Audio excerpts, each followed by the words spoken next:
Ibabandera na ang mga nagbabaga at mga maiinit na balita. Bandera Reports! Bandera Reports! Afternoon Edition. Police Reports. Hospital Reports. Market Reports. Weather Update. City Hall and Capitol Reports. Local, regional, national, and international news. Bandera Reports Afternoon Edition. And now, here's your anchorman. Sa ulo ng mga balita ngayong araw ng Martes sa Bandera News TV, Cotabato. Bandera Headlines. Pangulong Ferdinand Bongbong Marcos Jr. ibinida ang natatamong kapayapaan sa BARM sa kanyang ika-4 na SONA o State of the Nation Address. AFP, PNP at dating mga rebelde magkakasanggana sa pagpapanatili ng kaayusan at kapayapaan sa BARM. Bandera Headlines. Green Modern Filipiniana na mayroong inol na disenyo, ipinagmalaking sinuot ni Congresswoman Bay Dimple Mastura sa ika-4 na SONA ni PBBM. Bandera Headlines. Lalaki patay sa kaso ng pamamaril sa Libutan, Mama sa Pano, Maguindanao del Sur. Bandera Headlines. Isang ustads patay sa pamamaril sa bayan ng Pikit sa North Cotabato. Bandera Headlines. Isang payong driver arestado sa drug bypass operation ng City PNP sa Cotabato. Bandera Headlines. Mapia Buldon flagship program ni Mayor Pahmia Manalo Basurong patuloy na ipinapatupad para sa pagunlad at progresibong Buldon. Bandera Headlines. Third-party monitoring team o TPMT bumisita sa tanggapan ni Member of the Parliament Attorney Nagib Sinarimbo. Bandera Headlines. At voter registration para sa 2025 Barangay at Sangguniang Kabataan Elections nakatakda sa August 1 hanggang August 10. Bandera Reports Afternoon Edition. Assalamualaikum Mapia Malula, magandang hapon mga kabandera. Araw po tayo ngayon ng Martes, ika-29 sa buwan ng Hulyo taong 2025. Mula dito sa 105.3 DXJN FM at sa bayan rin tayo napapanood live sa Channel 433 ng Maguindanao Sky Cable. Live din tayo ngayon sa Facebook page ng Bandera News TV Cotabato. Ako ang inyong tagapagbalita, Yani Abdul Rasid, at ito ang Bandera News TV Cotabato.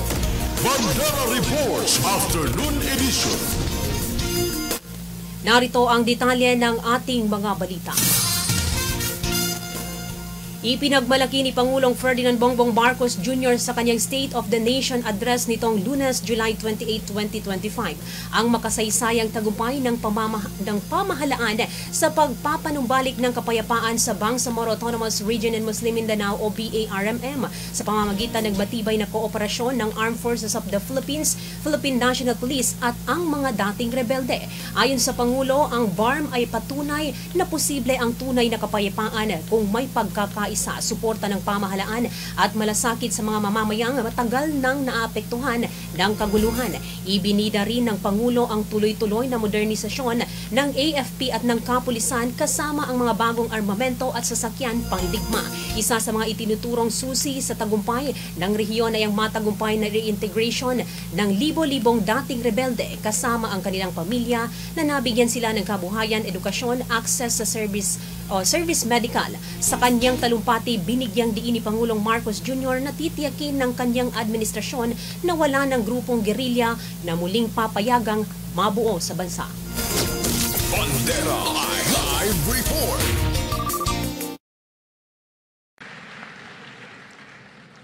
Ang kapayapaan ay mahalagang pundasyon ng bagong Pilipinas. Kaya pinapatatag natin ito kasabay ng ating pag-unlad. Patuloy tayo sa pagpapatibay ng ating kapulisan at sandatahang lakas. Ang mga armamento, sasakyan, pandigma at sandata ng ating kapulisan at sandatahang lakas ay patuloy na dadagdagan, angkop sa layuning modernisasyon at komprehensibong pagtanggol ng ating kapuluan. Ang libo-libong mga nag-alsa dati laban sa pamahalaan, nagbagong buhay na at nagbabalik loob na. Tinataguyod natin kasama ang kanilang pamilya. Katuwang ang pribadong sektor, pinapaunlad din natin ang kanilang pamayanan at naglalatag tayo ng mga daan, patubig at marangal na hanap buhay. Bukod sa programang panghanap buhay, nagpagawa tayo ng mga health station, mga silid-aralan, mga water system, street light, na ngayon napapakinabangan ng mahigit 13 milyong Pilipino na ngayon ligtas na mula sa kaguluhan.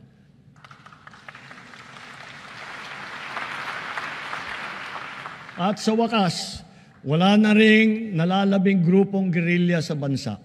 Titiyakin ng pamahalaan na wala nang mabubuo muli.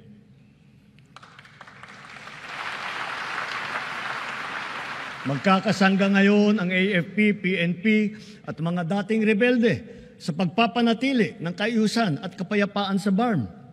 Kaya naman, ang lipunan natin ngayon ay mas mapayapa, mas mapangalaga rin sa karapatang pantao, anuman ang edad, kasarian, kondisyon o pangkat.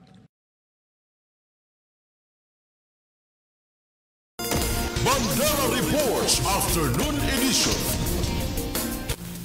Samantala, ibinahagi naman ni Maguindanao del Norte with Cotabato City Congresswoman by Dimple Masura ang kanyang namumukod tanging suot sa ika-4 na State of the Nation Address o SONA ni Pangulong Ferdinand Bongbong Marcos Jr. nitong Lunes, July 28. Suot niya ang isang modernong Filipiniana man na may Maguindanao design na pinalamutian ng isang inol. Ang inol ay isang makulay at makasaysayang hinabing tela na nagsasagisag ng sining, katatagan at pagkakakilanlan ng mga mamamayan ng Sultan Kudarat. Ang kanyang kasuotan ay hindi lamang isang pahayag ng pagkakakilanlan at pagmamalaki sa sariling kultura, kundi isang paalala na kahit sa gitna ng hamon, tulad ng mga kalamidad na kinakaharap sa bansa, mahalagang dalhin at itanghal ang ugat ng pagkatao at pinanggalingan. Ang disenyong Maguindanao ay isinama sa makabagong estilo ng Filipiniana, sumasailalim o sumasalamin sa pagkakaisa ng tradisyon at modernong pamumuno, isang simbolo rin ng uri ng serbisyong kanyang isinusulong, makabagong ngunit may matibay na ugat sa kultura at puso ng masa. Bandera Reports Afternoon Edition.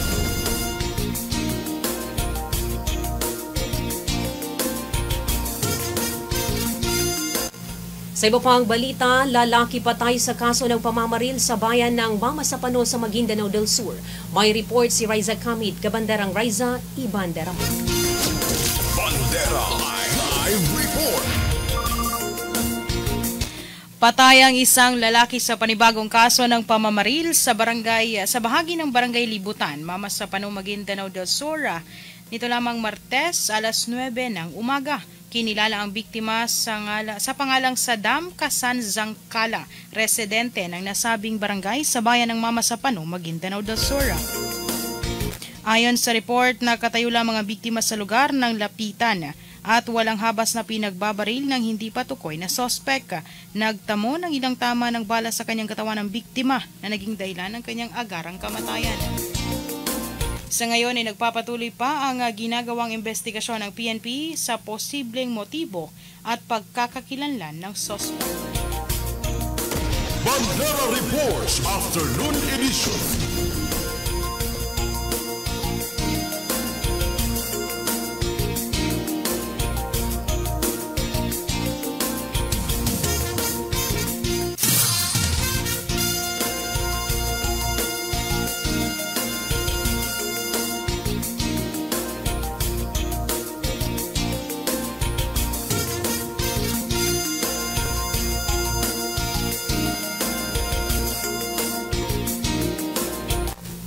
Samantala, isang bangkay natagpuan na palutang-lutang sa irrigation canal sa bahagi ng Midsayap sa North Cotabato. May report si Vino Heverola, Kabanderang Vino, Ibandera. Bandera Live Report.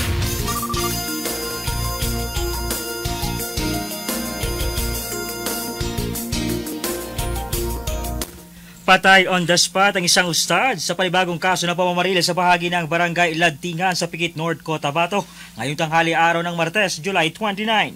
Kinilalang biktima sa pangalang Ustad Montasir Usaman Haron na residente ng Barangay Manalaulanan, Tugunan sa bahagi ng Special Geographic area ng BARMM. Saka ng kanyang single motorsiklo ang nasabing ustads. Na pagsapit sa nasabing lugar ay bigla na lamang itong walang awang pinagbabaril ng di pa matukoy na salarin. Ayon sa mga nakakakilala kay Ustads Montasir Usman o Haron, isang mabait at mapagkumabang tao si Ustads kaya hindi makapaniwala mga ito na nagawa ng suspect na patayin ang nasabing ustads. Patuloy ngayon ang ginagawang investigasyon ng kapulisan sa motibo at pagkakakilanlan ng nasabing suspect. Bandera Reports Afternoon Edition.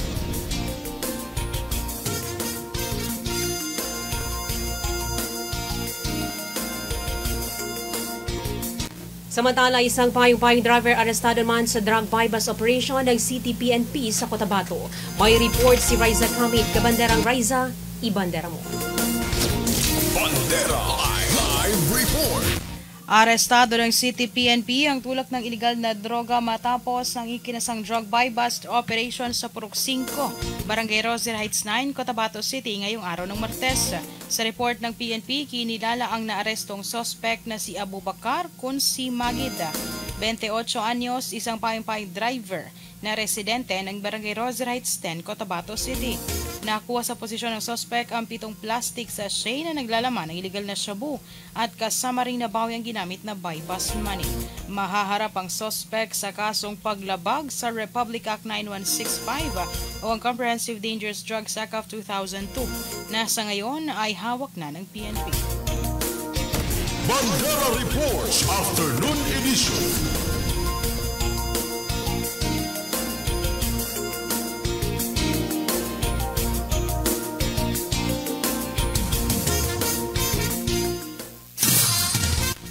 Sa iba pang balita, Mapia Buldon flagship program ni Mayor Pahmia Manalaw Masurong patuloy na ipinatutupad para sa pag-unlad at progresibong buldon.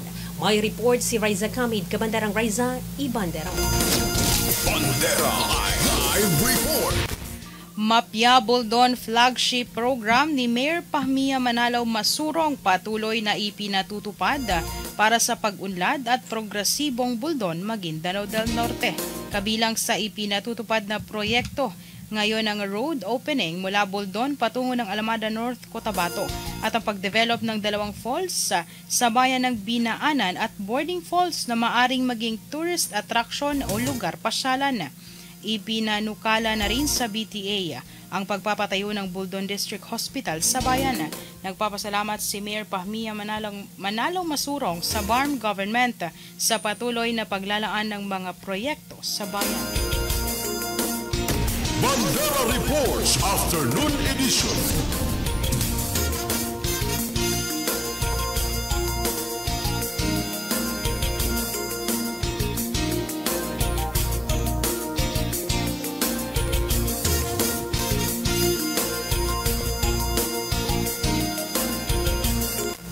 Sa iba pang balita, 11 buntis ang lumahok sa Buntis Congress at Nutrition Month celebration sa bayan ng Ampatuan, Maguindanao del Sur kung saan itinampok sa patimpalak ang mga masusustansyang gulay at prutas na sagana sa kani-kanilang mga barangay. Isang paraan ito upang maipakita at ma-promote sa publiko ang mga produkto para tangkilikin ng publiko ang lahat ng masusustansyang pagkain at malulusog na pagbubuntis. Namahagi rin ng hygiene kit ang lokal na pamahalaan sa mga nabanggit na buntis. Maliban sa Buntis Congress ay mayroon ring paggandahan ng disenyo ng mga lamesa mula sa 11 barangay na tampok ang sari-sari prutas at gulay. Sa kanyang mensahe, hinikayat ni Ampatuan Mayor Rasul Sangki ang lahat ng kanyang constituent na kumain ng mga masusustansyang pagkain para maiwasan ang malnutrisyon. Tema ng Nutrition Month ngayong taon ang 51st Nutrition Month sa PPAN, sama-sama sa nutrisyong sapat para sa lahat ng food at nutrition security maging priority. Sapat na pagkain, karapatan natin. Bandera Reports Afternoon Edition. Samantala, bumisita naman sa tanggapan ni Member of the Parliament Attorney Nagib Sinarimbo ang mga opisyal ng Third Party Monitoring Team o TPMT upang talakayin ang mga pinakabagong update na may kaugnayan sa gawain at tagumpay ng Bangsamoro Transition Authority Parliament. Sa naturang pagpupulong, ibinahagi ni MP Sinarimbo ang kasalukuyang estado ng parlamento at ang patuloy na pagsusumikap ng Bangsamoro Government. Bilang bahagi ng patuloy na suporta sa mandato ng third-party monitoring team, tinitiyak naman ni MP Sinarimbo ang kagandahan ng kanyang tanggapan o kahandaan ng kanyang tanggapan na makipagtulungan sa pagbabahagi ng institutional capacity at kasaysayan ng Bangsamoro governance. Nagpaabot rin siya ng taus-pusong pasasalamat sa third-party monitoring team sa patuloy na tiwala at suporta sa adhikain ng rehiyon para sa isang kapayapaan, kaayusan at epektibong pamamahala. Ang TPMT ay isang independent monitoring body na nagsusuri at sumusubaybay sa pagpapatupad ng mga kasunduan sa pagitan ng pamahalaan ng Pilipinas at ng Moro Islamic Liberation Front o MILF upang matiyak ang transparency at integridad ng proseso ng kapayapaan sa Bangsamoro. Bandera Reports Afternoon Edition. Samantala, inanunsyo naman ng Commission on Election o COMELEC ang schedule ng voter registration para sa nalalapit na barangay at sangguniang kabataan elections sa taong 2025. Gaganapin ito mula August 1 hanggang August 10 na araw ng Lunes hanggang Linggo. Magsisimula ang registration mula alas 8 ng umaga hanggang alas 5 ng hapon. Maaring magparehistro sa Office of the Election Officer o sa mga satellite registration sites sa buong bansa. Para naman sa mga nasa National Capital Region o NCR, bukas din ang Register Anywhere program sites mula August 1 hanggang August 7, 2025. Kabilang sa mga tinatanggap na mga aplikasyon ay ang registration, change of name and status, correction of entries, reactivation of registration records, inclusion of registration records, and reinstatement of name in the list of voters, updating of records of PWD, senior citizen, members of IP and ICC, transfer from overseas to local only. Para naman sa online filing, maaaring iproseso ang reactivation with change, correction, reactivation with updating of records. Paalala naman ng COMELEC na walang local transfer of registration ngayong Agosto. Inaanyayahan ng Commission on Election ng lahat ng kwalipikadong Pilipino, lalo na ang mga kabataan, na samantalahin ang panahong ito upang makapagparehistro at makibahagi sa darating na halalan. Bandera Reports Afternoon Edition. At para naman sa kalagayan ng ating panahon, na ating alamin kay Kabanderang Savino Heverola. Kabanderang Vino, ibandera mo. Bandera Live Report. Para naman sa ating ulat panahon sa inilabas na Tropical Cyclone Formation Outlook, alas 10 na umaga ngayong araw ng Martes ng Pag-asa, walang namataang low pressure area na maaaring maging bagyo sa loob ng Philippine Area of Responsibility sa kasalukuyan. Ito matapos ang sunod-sunod na pananalasa ng mga bagyong Krising, Dante at Emong sa bansa noong nakarang linggo. Sa ngayon, patuloy pa rin binabantayan ng ahensya ang lagay ng panahon upang agad na makapagbigay ng babala sakaling may bagong sistemang mabuo. Samantala, habagat, hinahatak pa rin ang dalawang bagyo sa labas ng Philippine Area of Responsibility. Bagamat wala ng aktibong bagyo sa loob ng PAR, nananatili namang malakas ang habagat na patuloy na hinahatak ang pinakamalakas o pinalalakas ang dalawang bagyo sa labas ng Philippine Area of Responsibility. Inaasahang patuloy na magdadala ng mga pagulan ang habagat partikular sa kanlurang bahagi ng Luzon sa mga susunod na araw. Manatiling alerto at handa sa banta ng mga biglaang pagbaha at pagguho ng lupa. Bandera Reports Afternoon Edition. At yan ang kabuuan ng mga balita na aming nakalap mula dito sa News Center sa Bandera News TV Cotabato ngayong araw ng Martes, ika-29 sa buwan ng Hulyo taong 2025. Sa ngalan ng aming Presidente Estrelita Juliano, sa aming Station Manager Jasper Acosta, Field Reporters, Cameraman at Technical Team, ako ang inyong tagapagbalita, Yani Abdul Rasid, para sa pinakarespetado sa News and Current Affairs. Bandera News Philippines, basta balita, ibandera mo. 105.3 Radio Bandera, Cotabato City. Inakarespetado sa News and Current Affairs. Ito ang bagong radyo ng sambayanang Pilipino. Radyo Bandera. Tahanan ng mga balitang totoo, musikang bago at may serbisyo publikong taos sa puso. 105.3 Radio Bandera. Iwawagayway ang bandera ng balayang pamamahayag.